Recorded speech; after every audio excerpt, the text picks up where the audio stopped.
మరేం సంగతి, అంత మంచేనా?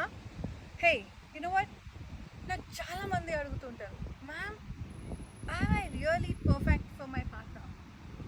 Do you think I'm the correct person? అని. What do I do? How do I know? 2 years ఒకరితో ఉన్నా, 20 years ఒకరితో ఉన్నా, 2 seconds ముందు కలిసిన లైఫ్ అంతా ఒకరితో ఉన్నా, ఈ క్వశ్చన్ ఎప్పుడు క్వశ్చన్ లాగే ఉండాలి.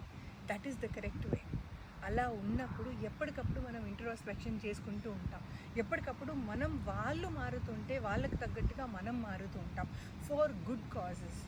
అలా మనం చేస్తూ ఉంటే ఇద్దరికి మెల్లమెల్లగా ఒకరికొకరు అండర్స్టాండింగ్ అన్నది పెరుగుతుంది. ఒక్కసారి 2 సార్లు పక్క వాళ్ళు అబ్జర్వ్ చేయకపోతుండొచ్చు, but eventually they will start understanding that you're trying to change for the other person, and that becomes a motivation silently for them too. కాబట్టి నేను నిజంగా కరెక్టేనా, ఆ అబ్బాయికి నేను తగునా, ఇదిగో ఇలాంటి క్వశ్చన్స్ ఎప్పుడు రాకూడదు. Whatever you are, and that should be enough.